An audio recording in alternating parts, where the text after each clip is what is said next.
Hello everyone. Today we will begin with the chapter light. Now what do you mean by light? Light is basically a form of energy. Like you have read in your 7th class that heat is also a form of energy. Same way light is also a form of energy. The form of energy which enables us to see. If there is no light, then it is not possible for us to see. So it is this light which helps us to see. Now how we can see the objects? What is present in the light which allows us to see? This is the main thing. So for this we need to know about reflection. And reflection you have read in your 6th class also. The bouncing back of light rays. Bouncing means striking something and then coming back. So bouncing back of light rays from a surface is called as reflection. We are able to see any object because of this reflection from the object. When there will be no light, no reflection, so we are not able to see. So this colorful world we can see because of this light. It is one of the most important topic you should be knowing till your 10th class, because we have a chapter on light in your 10th class also. So please clear your concepts now only. Very interesting and important chapter. So let us begin. Now for this you should be knowing about laws of reflection. Laws of reflection means reflection will occur from the object, but it will follow certain laws. Like in maths also, when you are doing a sum, you are following certain rules. Same way when reflection is happening, it is also following certain rules that are called as the laws of reflection. Here we are studying about two laws of reflection. First law of reflection and second law of reflection. Now first law of reflection is that angle of incidence is equal to angle of reflection. Now that I'll be telling you in detail. And second law of reflection says that incident ray, then reflected ray, and normal.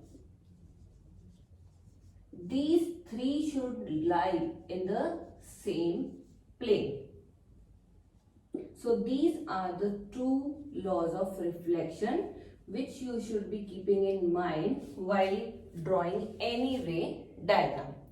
But before we will continue with these laws in detail, you must be knowing certain ray diagram. Let us draw a straight line which is denoting a plane mirror. So what is the indication for a plane mirror? That one side it is rough, so you will be showing this plane mirror like this. Like let it be a source of light. Now light from this source, let it be sun, I am taking it from very far away, but you can take any source of light, and then light ray from this source will strike at any point.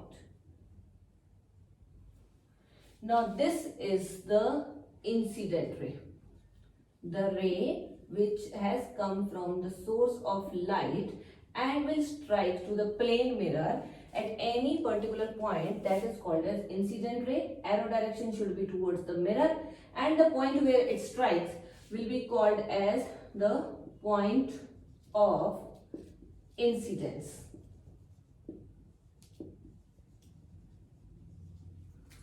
Now when it strikes, then it will be reflected back from the plane mirror in the opposite direction, but its angle will be same. That I let you know. The direction of the arrow should be away, means it will be moving away from the mirror, and this ray will be called as the reflected ray. Now you got incident ray, you got reflected ray, you got the point of incidence, and this is the plane mirror.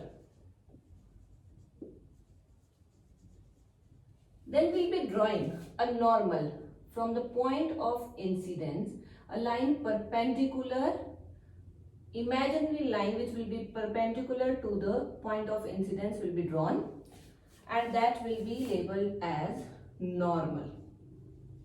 So this is the normal for this particular point.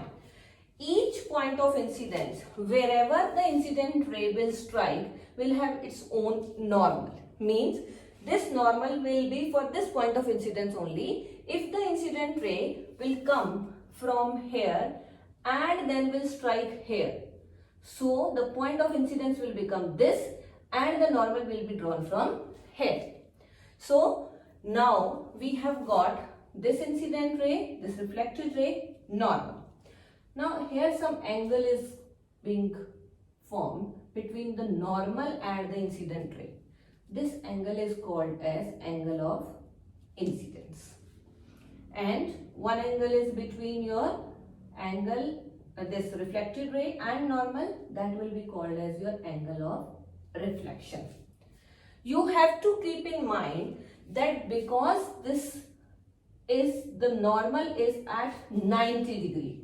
Perpendicular I am saying to the surface, it means it is at 90 degree. So you will be getting few terms. One is incident ray.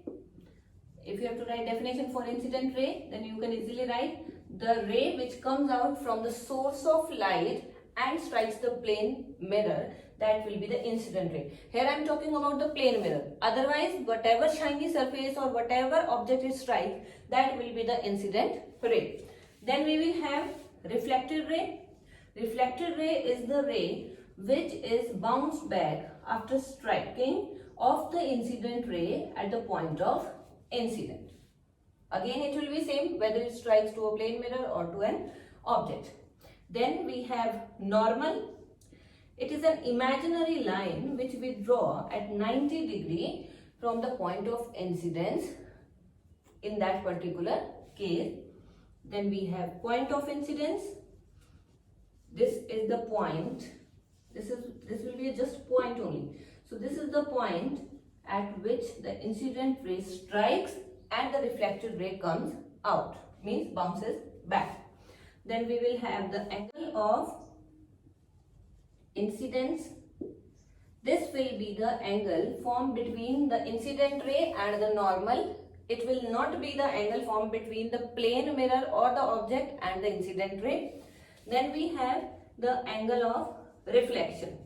Again, angle of reflection is the angle formed between the reflected ray and the normal. It will not be between the reflected ray and the plane mirror or object. So these are the few important things to be kept in mind when you are drawing a ray diagram for a plane mirror. You always must be knowing what is an incident ray, what is reflected ray, what is normal, what is point of incidence, what is angle of incidence, and it is denoted with angle I. And angle of reflection will be denoted with angle R and normal with N. So this you keep in mind, and then we'll begin with the image formation by a plane mirror.